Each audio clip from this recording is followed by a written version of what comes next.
সাধারণ গণিতের সিকিউতে 70-তে 70 তোলা একেবারেই সহজ যদি তুমি কিছু ট্রিক্স ফলো করতে পারো। তুমি 79 পাইলেও তোমাকে কি করে দিবে না, তোমাকে 80 করে দিবে না। সো তোমার প্রত্যেকটা নম্বর তোমাকে কি করে নিতে হবে, আদায় করে নিতে হবে। যে প্রিপারেশন টিপিক্যাল ওয়েতে, গতানুগতিক ওয়েতে নেওয়া যাবে না, একটু স্মার্ট ওয়েতে চিন্তা করতে হবে। যেটা তোমার ভালো আছে এই মুহূর্তে প্রিপারেশন, তুমি ওইটাকে আগে গুছাও। 11 থেকে মোটামুটি যদি বলি যে 5টা থেকে 6টা কোশ্চেন গুনে গুনে যদি 5 থেকে 6টা কোশ্চেন প্র্যাকটিস করো, এন্ড এই কোশ্চেন কমন পাবা। কি সেই ট্রিক্স, যেই ট্রিক্সগুলো ফলো করলে অ্যাকচুয়ালি সাধারণ গণিতে তুমি 70-এ 70 তুলতে পারবা। এখন তোমাদের মধ্যে অনেক পণ্ডিত এসে আমার এই থাম্বনেলে লেখা দেখে কমেন্ট করবে কি জানো, যে ভাইয়া সাধারণ গণিতের সিকিউতে তো 70 নম্বর নাই, কত আছে 50 নম্বর, বাকি 20 নম্বর তো আছে সংক্ষিপ্ত প্রশ্নে। তাহলে আপনি যে বলছেন যে সিকিউতে 70-এ 70, অ্যাকচুয়ালি এইখানে সিকিউ বলতে আমি যেই অংশটুকু তোমারে বুঝাচ্ছি এমসিকিউ বাদ দিয়ে বাকি অংশটুকু, অর্থাৎ তোমার যে লিখিত অংশ থাকে 70 নম্বর, এই 70 নম্বর তুমি খুব সহজে তুলতে পারবা যদি তুমি আমার এই যে গাইডলাইন, আজকে এই ভিডিওতে যা যা ট্রিক আমি বলবো এই ট্রিকগুলো যদি তুমি ফলো করতে পারো। হ্যাঁ আসো, কি সেই ট্রিক? এই ভিডিওটাকে ছোট করার জন্য আমি আগে থেকে আসলে তোমাদের একটু গ্রুপগুলো লিখে রাখছি। একটু যদি তুমি খেয়াল করে দেখো, তুমি দেখবা গ্রুপগুলোকে কিন্তু আমি একটু এলোমেলো ভাবে লিখছি। প্রথম দিকে লিখছি ঘ বিভাগ, হ্যাঁ, এরপরে লিখছি গ বিভাগ, এরপরে আবার লিখছি ক বিভাগ, হ্যাঁ, এরপরে আবার লিখছি খ বিভাগ। মানে ব্যাপারটা হইলো যে ঘয়ের পরে গ, গয়ের পরে আসলে খ যদি আসতো জিনিসটা, তাহলে একটা সিকোয়েন্স মেনটেন হতো, তাই না? মানে উল্টা দিক থেকে সোজা। বাট এই কাজটা কিন্তু আমি এখানে করি নাই। কি করছি একটু খেয়াল করো তো, আমি আগে ঘ বিভাগকে রাখছি, তারপরে গ কে রাখছি, তারপরে ক কে রাখছি, তারপরে খ বিভাগকে রাখছি। এখন তোমাদের কোশ্চেন হইতে পারে যে ভাইয়া এই জিনিসটা কেন করছেন, ভাইয়া কি আসলে জানে না? ভাইয়া আসলে জানে, এবং জেনেই এই কাজটা করছি। কারণ ওই যে তোমাকে আমি বলছি না যে কিছু ট্রিক্স তোমাকে আমি শেয়ার করব, যেই ট্রিক্সগুলো মোটামুটি তুমি যদি ফলো করো এবং আমার কথা যদি তুমি ঠিকঠাক করে মেনে পড়ালেখা করো, তবে তুমি এসএসসি 27 ব্যাচ হও বা 28 ব্যাচ হও, তুমি মোটামুটি ভাবে এতটুকু বলতে পারো যে এই সিকিউ অংশের মধ্যে যে সৃজনশীলের 50 নম্বর এবং সংক্ষিপ্ত প্রশ্নে যে 20 নম্বর থাকে, টোটাল এই 70 নম্বর তুমি খুব সহজে তোমার পকেটের মধ্যে ভরতে পারবা। তুমি খুব সহজেই তোমার পকেটের মধ্যে ভরতে পারবা, বুঝছো? এখন কিভাবে এই 70 নম্বর তুমি পকেটের মধ্যে ভরবা, এর জন্য মোটামুটি একটা প্ল্যানিং আমি এখানে সাজায় রাখছি। দেখো অলরেডি এসএসসি 26 ব্যাচের কিন্তু রেজাল্ট হয়ে গেছে। সো তোমরা অলরেডি এই রেজাল্ট দেখে বুঝতে পারতেছো যে অ্যাকচুয়ালি মানে এখন সিনারিওটা কেমন। তো তোমরা যারা 27 ব্যাচে পরীক্ষা দিবা তাদের জন্য কিন্তু মানে ব্যাপারটা আরেকটু কমপ্লেক্স হবে। কারণ আমাদের বর্তমান যে শিক্ষামন্ত্রী মিলন সাহেব, মিলন স্যার আমাদের, উনি কিন্তু কোনোভাবেই তোমাদেরকে কোনো মার্সি মার্ক দিবেন না। তার মানে এই যে ধরো তুমি 77, 78, 79 পাবা, পেয়ে ধরো তুমি আসলে ওইটাকে 80-তে কনভার্ট করা বা 80 তুমি পাবা, তোমাকে মার্সি মার্ক বা গ্রেস মার্ক দিয়ে তোমাকে 80 করে দিবে, এই জিনিসটা কিন্তু কখনোই হবে না। সো তোমাকে কি করতে হবে ভাইয়া, তুমি যদি অ্যাকচুয়ালি এ প্লাস পাও, কোনো একটা সাবজেক্টে যদি তুমি এ প্লাস পাও, তার মানে তোমাকে আসলে ওইটাতে মিনিমাম 80% নম্বর ক্যারি করতে হবে। তুমি 79 পাইলেও তোমাকে কি করে দিবে না, তোমাকে 80 করে দিবে না। সো তোমার প্রত্যেকটা নম্বর তোমাকে কি করে নিতে হবে, আদায় করে নিতে হবে। এবং এর জন্য তোমাকে কি অবশ্যই ভালো করে একটু পড়ালেখা করতে হবে না? সো সাধারণ গণিত এমন একটা সাবজেক্ট, এইখানে তুমি যদি ঠিকঠাক করে প্রিপারেশন না নাও, তুমি এক একটা সিকিউতে মাত্র 20 মিনিট সামথিং সেকেন্ড করে এক একটা সিকিউতে তুমি টাইম পাবা। এইটা একজন স্টুডেন্টের জন্য, সে যদি মানে গতানুগতিক প্রিপারেশন নেয়, তাহলে তার জন্য কখনোই এই 20 মিনিটের মধ্যে একটা সিকিউকে শেষ করে মানে অন্য একটা সিকিউতে যাওয়া, এটা সো টাফ, তার জন্য খুবই কঠিন। কারণ তোমাদের যে টাইম থাকবে এখানে বরাদ্দকৃত টাইম, এই টাইমের মধ্যে 5টা সৃজনশীল কোশ্চেন, প্রত্যেকটা সৃজনশীলে অ্যারাউন্ড 20 মিনিটের মতো সময় দিয়ে তুমি 5টা সিকিউ এবং এখানে 10টা শর্ট কোশ্চেন আনসার করে পুরো মানে একদম 70 নম্বরের অ্যান্সার করবা, এইটা আসলে একজন স্টুডেন্টের জন্য সো টাফ। যদি সে টিপিক্যাল ওয়েতে প্রিপারেশন নেয়, তাকে একটু স্মার্ট হইতে হবে, একটু স্মার্ট ওয়েতে তাকে প্রিপারেশনটা নিতে হবে। কিভাবে দেখো, তোমাদের সাধারণ গণিতের চ্যাপ্টার কয়টা? 17টা চ্যাপ্টার। আমি তোমার প্রথম কথা বলবো যে যেহেতু তোমাদের সাধারণ গণিতের মধ্যে কিছু কন্ডিশন দেয়া থাকে, টার্ম এন্ড কন্ডিশন, কি কি? এই দেখো লিখিত অংশের মধ্যে যেই অংশটুকু, প্রথমে আমি যদি সিকিউ এর কথা বলি তোমাকে, তাহলে সিকিউ এর জন্য তোমার কিন্তু 4টা বিভাগ থাকবে, ক খ গ ঘ, তাই না? এরকম 4টা বিভাগ থাকবে এবং শর্ত হইলো যে প্রত্যেকটা বিভাগ থেকে কম করে তোমাকে একটা করে কোশ্চেন আনসার করতেই হবে। অর্থাৎ ক খ গ ঘ, এই যে 4টা বিভাগ থেকে মিনিমাম একটা করে কোশ্চেন তোমাকে আনসার করতেই হবে। মানে তুমি চাইছো যে কোনো একটা বিভাগ থেকে তুমি আসলে অ্যান্সারই করবে না, বাট অন্য একটা বিভাগ থেকে তুমি আনসার করে 5টা কোশ্চেন টোটাল আনসার করবে, এটা হবে না। মানে মেইন কথা, তুমি যে এই যে এখানে 4টা বিভাগ দেখতেছো, 4টা বিভাগ থেকে একটা একটা করে প্রত্যেকটা জায়গা থেকে তোমাকে টাচ করতে হবে। যদি এমন হইতো তোমার ইচ্ছা মতো দিয়ে দিত, তাহলে দেখতা এই জ্যামিতি অংশটুকু কেউ পড়তোই না। এই জন্য তোমাকে যেই কাজটা এখন করতে হবে সেটা হইলো যে প্রিপারেশন টিপিক্যাল ওয়েতে, গতানুগতিক ওয়েতে নেওয়া যাবে না, একটু স্মার্ট ওয়েতে চিন্তা করতে হবে, একটু স্পেশাল ওয়েতে চিন্তা করতে হবে। ব্যাপারটা কেমন একটু দেখো। প্রথম দিকে আসলে আমি ঘ বিভাগকে রাখছি কারণ তোমরা যারা খুবই ভালো পড়ালেখা করছো আলহামদুলিল্লাহ, বাট বাংলাদেশের মধ্যে ম্যাক্সিমাম স্টুডেন্টের কথা যদি বলি, তাদের প্রিপারেশন অন অ্যাভারেজ থাকে।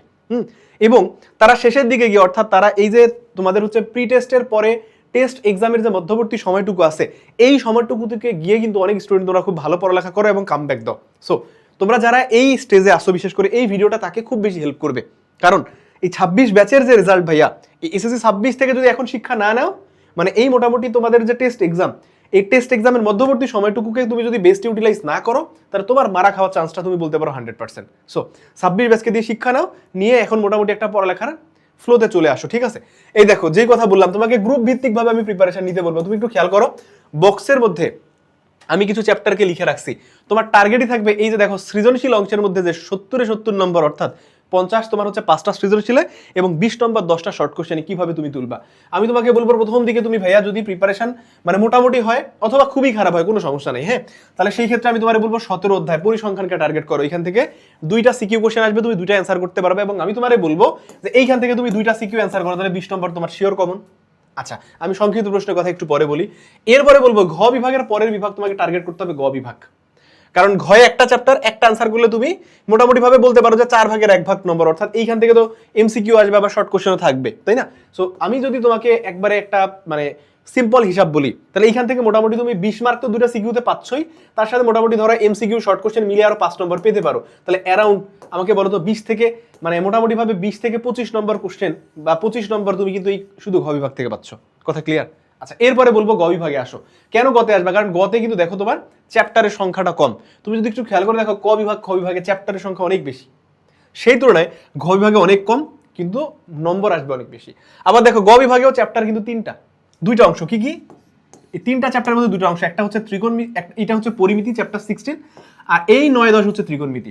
এবং আমি তোমার এখানে লিখে রাখছি কিন্তু 16 অথবা 9+10, মানে ব্যাপারটা দাঁড়াচ্ছে তোমার স্কুলের পরীক্ষা বলো, তোমার এসএসসি পরীক্ষা বলো, তোমার কিন্তু পরিমিতি অংশ থেকে আলাদা একটা কোশ্চেন আসবে, এন্ড 9-10 থেকে কিন্তু আলাদা একটা কোশ্চেন থাকবে। তার মানে ব্যাপারটা দাঁড়াচ্ছে যদি কোনো একটা স্টুডেন্ট পরিমিতি খুব ভালো পারে, তাহলে তার 9-10 থেকে সিকিউ না পড়লেও চলবে, 9-10 থেকে কি সিকিউ না পড়লেও চলবে। তার মানে আগে তুমি সবার আগে এই 16টাকে খুবই ভালো করে এর নারী নক্ষত্র যা কিছু আছে ভাইয়া, নারী বুড়ি সবকিছু একদম ফালা করে ফেলবা এই চ্যাপ্টার 16-এর, কথা বুঝছো? অথবা তোমার যদি 9-10 এর ভালো প্রিপারেশন থাকে, মানে একটা স্টুডেন্টের যদি 9 এর প্রিপারেশন ভালো থাকে, তাহলে 10 এর প্রিপারেশন তার এমনি হয়ে যায়। মানে ব্যাপারটা হচ্ছে 9 করলে অটোমেটিক 10 তার হয়ে যায়। তারপরে যে কোনো একটা অংশকে সবার আগে ভালো করে টার্গেট করবা। ভালো নম্বর পাওয়ার পূর্ব শর্ত এটা। কোন স্টুডেন্টগুলো বেশি লেভেলের মারা খায় জানো? যেই স্টুডেন্টগুলা আগে চিন্তা করে, মানে সে অ্যাকচুয়ালি কিছুই পারে না, বা সে চিন্তা করে হায় হায় আমার তো সিলেবাস এটা বাকি, আমার তো সিলেবাস সাধারণ গণিতের মধ্যে আমি 1 অধ্যায় পারি না, আমি 12 অধ্যায় পারি না, আমি তো 5 অধ্যায় পারি না। বাট প্র্যাকটিক্যাল জিনিস হইলো কি, এই 1 অধ্যায়, 5 অধ্যায় এবং 12 অধ্যায় এগুলো থেকে জীবনেও তোমাদের সৃজনশীল কোশ্চেন আসবে না, কিন্তু তুমি দেখবা যে ওইগুলো চ্যাপ্টার নিয়ে বেশি টেনশন করবে, এবং এর জন্য তার মারা খাওয়ার চান্সটা অনেক বেশি। কথা বুঝতে পারছো? এই জন্য ওই টাইপের স্টুডেন্টগুলাই বেশি মারা খায়, যারা কি মানে তার যে অংশটুকু বাকি আছে সেখানের মধ্যে গুরুত্বপূর্ণ অংশ কতটুকু আছে সে সেটা নিয়ে না ভেবে সে বাকি আছে এটা নিয়ে সে বেশি ভাবে। ভাই বাকি অনেক কিছুই থাকতে পারে, বাট ইম্পর্টেন্ট জিনিসগুলোর মধ্যে থেকে কোনো কিছু বাকি আছে কিনা তোমার আগে এটা দেখতে হবে। হ্যাঁ, আসো তাহলে সবার আগে বলবো 16 অথবা 9-10 যেটা তোমার ভালো আছে এই মুহূর্তে প্রিপারেশন, তুমি ওইটাকে আগে গুছাও, বা তোমার কাছে যেটা মনে হচ্ছে যে আমি এটা এখন প্রিপারেশন নিলে ভালো করতে পারবো, ওইটার আগে প্রিপারেশন নাও। এরপরে ধরো তুমি 16 এর প্রিপারেশন নেওয়ার পরে তুমি 9-10 নাও না ভাই, তুমি কত বড় বাপের বেটা, কোনো সমস্যা নেই, কিন্তু কথা হলো আগে 16 অথবা 9-10 যে কোনো একটা অংশের আগে প্রিপারেশন নাও, কারণ তোমার আগে সৃজনশীলে ফুল নাম্বারটা এনশিওর করতে হবে। যদি সৃজনশীলে তুমি 70-তে 70 এনশিওর করতে পারো, তাহলে তোমার জন্য ভালো নম্বর তোলাটা সহজ হবে। কথা কি বুঝাইতে পারছি? এরপরে আসো, এরপরে ক বিভাগকে কেন লিখছি, জ্যামিতি বা খ বিভাগটাকে কেন পরে লিখছি, কারণ জ্যামিতি অংশটুকু নিয়ে তোমাদের মধ্যে অনেক বেশি ভয় কাজ করে। আমি চাইতেছি না কোনোভাবে তোমাদের প্রিপারেশনের মাঝখানে তোমাদের মধ্যে কোনো ভয় এসে ভর করুক, এর জন্য ক বিভাগ থেকে এই দেখো ঘ বিভাগ, গ বিভাগ, এরপরে ক বিভাগ, এই 3টা বিভাগের আগে প্রস্তুতি যদি ভালোভাবে নিতে পারো, তাহলে 40 নম্বর কিন্তু তোমার এখানে মোটামুটি সৃজনশীল অংশের মধ্যে শিওর। এখন একটু খেয়াল করো ক বিভাগের কথাটা আগে একটু বলি। এইখানে যদি একটু খেয়াল করো 3 অধ্যায়টাকে একদম পিছনের দিকে রাখছি, আবার বক্সের নিচের দিকে আবার কিছু চ্যাপ্টারকে রাখছি। কোশ্চেন না তোমার, আসো সবকিছুর অ্যান্সার দিচ্ছি। একটু খেয়াল করো 2 অধ্যায়, 4 অধ্যায়, 11 অধ্যায়, 13 অধ্যায়, এখানে যে কয়টা চ্যাপ্টার লেখা আছে আমার বক্সের মধ্যে প্রত্যেকটা চ্যাপ্টার গুরুত্বপূর্ণ।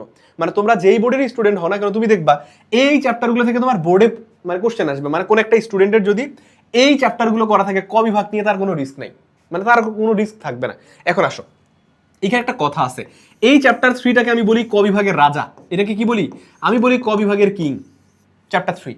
কারণ একটা মানে এমন কোনো বোর্ড তুমি পাবা না যেই বোর্ডে চ্যাপ্টার 3 থেকে কোশ্চেন আসবে না। মানে মোটামুটি ভাবে তুমি বলতে পারো প্রত্যেকটা বোর্ডে চ্যাপ্টার 3 থেকে কোশ্চেন আসে, প্রতি বছরই আসে। হ্যাঁ, সো তোমাদের ক্ষেত্রে ব্যাপারটা এইরকমই হবে। চ্যাপ্টার 3 তার মানে একটা স্টুডেন্ট যদি ভালো পারে তাহলে সেই ক্ষেত্রে কি তার জন্য মানে এইখানে প্রিপারেশন নেওয়া ক বিভাগের জন্য আরো সহজ। এবং আমি তোমাকে একটা মানে সহজ ওয়ে বলি, সেটা কি চ্যাপ্টার 2 দেখো।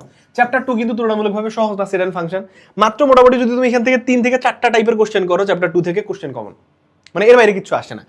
এবার যদি বলি চ্যাপ্টার 13টা দেখো তো, সসীম ধারা, খুবই সহজ একটা জিনিস ভাই, বাট এখান থেকেও কিন্তু কোশ্চেন আসে। আর আমি তোমার যদি বলি 11 থেকে মোটামুটি যদি বলি যে 5টা থেকে 6টা কোশ্চেন গুনে গুনে যদি 5 থেকে 6টা কোশ্চেন প্র্যাকটিস করো এন দিয়ে কোশ্চেন কমন পাবা। আর 4 থেকে কি কোশ্চেন আসে, লগের উদাহরণ 10, তোমরা দেখবা মানে 4.2 তে যে উদাহরণ 10 আসছে না, এই 10 এখানে ঘুরায় পেঁচায় 4 অধ্যায় থেকে কোশ্চেন আসে। এবং একটা লগারিদমীয় সমীকরণ থেকে তোমাকে x এর মান বের করতে বলে, দ্যাটস ইট। তাহলে এই চ্যাপ্টার 4 থেকে প্রিপারেশন নেয়া, আমি তোমারে বলবো এই চ্যাপ্টার 3 এর প্রিপারেশন নেয়ার থেকে তোমার এই চ্যাপ্টারগুলোর প্রিপারেশন নেওয়া তোমার জন্য সহজ যদি তোমার প্রিপারেশন খারাপ থাকে। বাট ব্যাপারটা হলো এই চ্যাপ্টার 3 প্রিপারেশন নেওয়া অ্যাকচুয়ালি খুব সহজ, বাট স্টুডেন্ট এটা ধরতে পারে না। আচ্ছা, তোমাদের যদি স্পেসিফিক কোনো চ্যাপ্টারের সাজেশন লাগে তাহলে সেটা জানাইতে পারো, সাজেশন প্রোভাইড করবো তোমাদেরকে ইনশাল্লাহ। প্রি টেস্টে সাজেশন দিছি না, সো তোমাদেরকে টেস্টেও সাজেশন দিব, ইভেন তোমার এসএসসি পরীক্ষাতেও দিব। ওকে, তাহলে এবার আমি তোমারে বলবো ভাইয়া 3 কে যদি আগে ভালো করে টার্গেট করা থাকে ওকে, বাট এর বাইরে আমি তোমারে বলবো 2, 4, 11, 13 এই চ্যাপ্টারগুলোর মধ্যে সবার আগে 2 কে টার্গেট করো, তারপরে 13 কে টার্গেট করো, এরপরে বলবো 11 কে, এরপরে 4 কে। 4 থেকে মাত্র 3 থেকে 4টা কোশ্চেন যদি তুমি ম্যাক্স করো, 3 থেকে 4টা কোশ্চেন ওই কোশ্চেনগুলোই রিপিটেডলি পাবা। ওকে, সাজেশন দিয়ে দিব, জাস্ট কমেন্ট করো কোন চ্যাপ্টারে সাজেশন লাগবে। এরপরে আসো যদি খ বিভাগের কথা বলি, আমি সবার আগে বলবো সম্পাদ্যকে টার্গেট করো, কারণ জ্যামিতিতে তোমরা ভাইয়া এমনি ভয় পাও, এখানে আবেগ দিয়ে কোনো কথা বললে হবে না, তোমারে বিবেক দিয়ে চিন্তা করতে হবে, কারণ আবেগের জায়গা এটা না। তোমার টেস্টে ভালো করতে হবে, অ্যাট এনি কস্ট তোমার টেস্টে ভালো করতে হবে। আমি চাই যে তুমি টেস্টে অ্যাটলিস্ট 80% নম্বর ক্যারি করো প্রত্যেকটা সাবজেক্টে। সো এই জন্য একটু স্মার্ট ওয়ে তোমারে ফলো করতে হবে, স্মার্ট ওয়েতে একটু পড়ালেখা করতে হবে। ওই গতানুগতিক পড়ালেখা করলে তুমি দেখবা যে খুব একটা ভালো আউটপুট পাইতেছো না, পরে দেখবা যে তুমি হতাশ হয়ে গেছো। ওকে, সো আমি তোমারে বলবো যে ভাইয়া হতাশ হওয়া যাবে না, জাস্ট একটু স্মার্ট ওয়েতে পড়ালেখা করো। কোন সাবজেক্ট কিভাবে পড়তে হবে যদি এটা বুঝতে না পারো তাহলে সেই ক্ষেত্রে কমেন্ট করো, জাস্ট আমি তোমাকে পার্সোনালি গাইড করবো, কোনো সমস্যা নেই। আমাদের হোয়াটসঅ্যাপ কমিউনিটি গ্রুপ আছে, প্রয়োজনে সেই গ্রুপে তুমি জয়েন করো, ওই গ্রুপ থেকে তুমি আমার সাথে যোগাযোগ করো। আমাদের হাই স্কুলে যারা টিচার প্যানেল আছে, তুমি প্রত্যেক টিচারের সাথে, প্রত্যেকটা সাবজেক্টের টিচারের সাথে কথা বলে তোমার সাবজেক্টে কিভাবে তুমি ইমপ্রুভ করতে পারবা, ওই যে সাবজেক্ট তুমি পিছিয়ে আসো সেটাতে কিভাবে ইমপ্রুভ করবা, প্রত্যেকজন টিচারের কাছ থেকে তুমি গাইডলাইন নাও। তারপর আমার কথা হলো ভাইয়া তোমার হতাশ হওয়া যাবে না, তুমি পড়ালেখা করো, ঠিক আছে, তোমার ভালো করতে হবে। আসো, তাহলে এই যে সম্পাদ্যের জন্য আমি প্রথম অংশটুকু রাখছি। ওকে, এরপরে খেয়াল করো নিচের দিকে একটা অংশ রাখছি না, এইটা যদি শেষ করতে পারো এরপরে আমি তোমারে বলবো বাবা তুমি এই জায়গাটাতে হাত দাও, মানে আগে 8.1 থেকে 8.4 পর্যন্ত হাত দিবা, এরপরে 6.3 তে হাত দিবা। কেন জানো? কারণ 8.1 থেকে 8.4টা মোর ইম্পর্টেন্ট দেন 6.3, মানে 6.3 এর থেকে তুমি বলতে পারো যে 8.1 থেকে 8.4 অনেক বেশি ইম্পর্টেন্ট। এন্ড মজার ব্যাপার কি জানো, 8.1 থেকে 8.4 এ মাত্র যদি তুমি 10টা উপপাদ্য করো, কয়টা? মাত্র 10টা উপপাদ্য করলে তুমি যেই বোর্ডই হও প্রত্যেকটা বোর্ডে কমন পাবা। নট অনলি সিকিউ, মানে এইখান থেকে 10টা উপপাদ্য করলে শুধুমাত্র যে সিকিউ কমন পাবা এমন না, তুমি এমসিকিউ বলো, শর্ট কোশ্চেন বলো, সবকিছু ওই 10টা কোশ্চেন থেকেই কমন পাবা। মানে যে 10টা তুমি পড়বা ওই 10টা দিয়ে সিকিউ পাবা, শর্ট কোশ্চেনও পাবা, এমসিকিউ পাবা। কথা বুঝতে পারছি না? এখন আসো, তাহলে মোটামুটি ভাবে এইভাবে প্রিপারেশন নিলে তুমি দেখবা এখান থেকে 2টা, এখান থেকে 1টা, এখান থেকে কি 1টা, এখান থেকে 1টা, একদম তোমার জন্য প্রিপারেশন একদম কমপ্লিট। মানে 5টা সিকিউ তুমি কিভাবে আনসার করবা, কথা কি বুঝতে পারছি? 27 28 এটা ফলো করো। 27 ব্যাচের হয়তো সামনে পরীক্ষা, বাট 28 তোমরাও তো সামনে পরীক্ষা দিবা তাই না, বা বার্ষিক পরীক্ষা আছে। সো বার্ষিকে তোমাদের এইভাবেই দেখবা 4টা গ্রুপেরই কিছু কিছু করে চ্যাপ্টার দিয়ে দিয়ে তোমাদের বার্ষিক পরীক্ষা হবে। সো এইভাবে প্রিপারেশন নিলে তোমাদের জন্য ভালো করা একদম সহজ, তোমরা 28 ব্যাচের আরো ভালো করার সুযোগ আছে। ওকে, আচ্ছা, যেহেতু অনেক সময় তোমাদের এখনো আছে বাদে, হ্যাঁ আচ্ছা, এবার দেখো এইখানে একটা জিনিস দেখো, এবার এইখানে খেয়াল করো নিচের দিকে যে চ্যাপ্টারগুলো রাখছি তাহলে এগুলো কি, এগুলা এই কারণে তুমি সলভ করবা, এগুলা এমসিকিউ এর জন্য সলভ করবা, কারণ এমসিকিউ তোমার লাগবে না। এইখান থেকে তো তুমি 50 নম্বর সিকিউতে তুমি ইজিলি তুলতে পারতেছো। এখন সংক্ষিপ্ত প্রশ্নের 20 নম্বরে কি হবে, এইখানে যে চ্যাপ্টারগুলোর কথা তোমার আমি বলছি না, তুমি এই চ্যাপ্টারগুলো যদি ভালো করে শেষ করো এইখান থেকে তুমি 10টার বেশি সিকিউ মানে শর্ট কোশ্চেন কমন পাবা। মানে তোমার তো আসবে টোটাল 15টা থেকে 10টা আনসার করতে হবে না তোমার, তুমি 10টার বেশি শর্ট কোশ্চেন কমন পাবা এই চ্যাপ্টারগুলো যদি ভালো করে তোমার করা থাকে, মানে এইগুলো। তাহলে মোটামুটি আমি তোমার বলবো যে 16 এর পাশাপাশি 9 10 থেকে শর্ট কোশ্চেন কি আসে এগুলো বলা যায়, একদম স্পেসিফিক কিছু শর্ট কোশ্চেন আসে যেগুলো ন্যূনতম বেসিক দিয়ে, ঠিক আছে। সো এই জায়গাগুলো তুমি ভালো করে করলে, আমি তোমার এতটুকু চ্যালেঞ্জ দিয়ে বলতে পারি যে এই জায়গাগুলো ভালো করে করলেই তুমি মোটামুটি ভাবে তুমি শিওর থাকো যে তোমাদের মানে A+ তো আসবেই, তুমি 90+ তো নম্বর পাইতে পারো। বুঝছো কিনা? তাহলে 70 নম্বর এখান থেকে যদি তুমি এনশিওর করতে পারো, তাহলে এমসিকিউ এর জন্য কিন্তু তোমার খুব একটা চাপ হবে না। ওকে, এবং প্রত্যেকটা চ্যাপ্টার যে তোমার আমি বলছি কিভাবে পড়বা এই সময়, যেই কোশ্চেনগুলো খুবই বেশি গুরুত্বপূর্ণ, আবারও বলি যেই কোশ্চেনগুলো খুবই বেশি গুরুত্বপূর্ণ, এগুলাকে ভালো করে প্র্যাকটিস করো। কোন কোশ্চেন গুরুত্বপূর্ণ যদি এটা না বুঝো, তাহলে কোন কোন চ্যাপ্টারে তোমার সাজেশন প্রয়োজন, তুমি জাস্ট চ্যাপ্টারের নামটা লিখবা।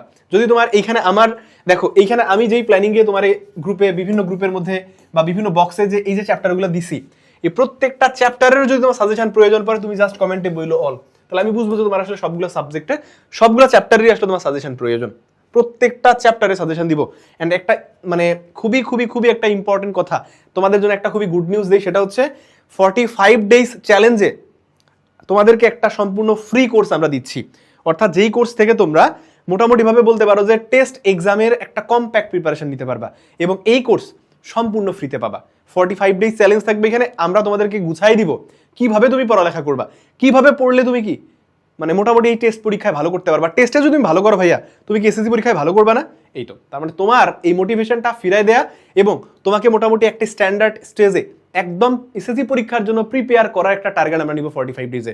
এবং এটার মানে মোটামুটিভাবে অ্যানাউন্সমেন্ট বলো বা রুটিন বলো তোমরা খুবই দ্রুত পাবা, এবং এমনভাবে রুটিন পাবা তোমরা কল্পনাও করতে পারবা না। আর আমাদের আই স্কুলে এমন কিছু লিজেন্ড লেভেলের মানে টিচার প্যানেল আমরা ইনক্লুড করছি তাদেরকে, মানে আমাদের টিচার প্যানেলে, জাস্ট তোমরা কল্পনাও করতে পারবে না। সো তোমরা এক নতুন আই স্কুলকে হয়তো বা দেখতে যাচ্ছ।